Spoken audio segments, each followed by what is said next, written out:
Let's get analysis on the crime stats now. We can speak to the Institute for Security Studies senior researcher, Johan Burger.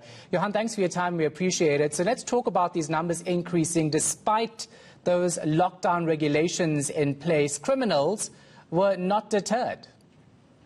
No, they were not. And it's interesting, if you look at the 3 quarterly reports, you would see the lockdown levels 5 and 4.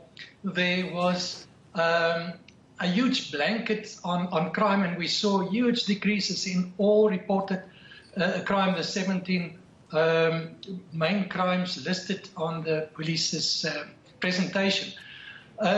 In the second quarter report, you could already see a change for the worse when a number of those crimes that previously decreased started increasing, and even those that continued their decrease, the decreases were much smaller.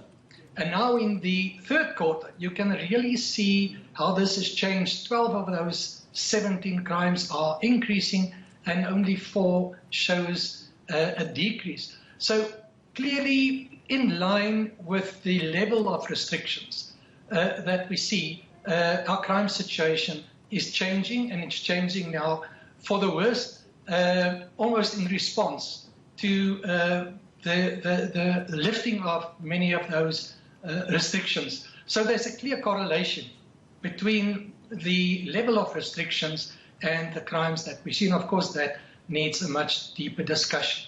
Yeah. So very quickly, can we talk then about why it's taking so long for our crime rate to drop? Is it because police are not doing enough, or is it because we don't have the capacity to crack down on these criminals?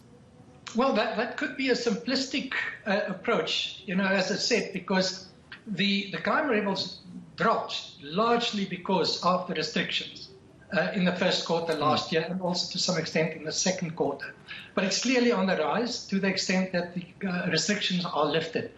But there are crimes. Certainly we know, even with murder, which is largely socio-economic driven crime, the police, there are much the police can do about this. And to the credit of the minister, he acknowledged the fact that whatever the police are doing at the moment is not working, it's not good enough, and they have to go back to the drawing board and directly address this to the National Commissioner. So hopefully we'll see a change in the way the police do things from now on. All right, thank you so much for your insight. Have to leave it right there. Johan Burger from the ISS.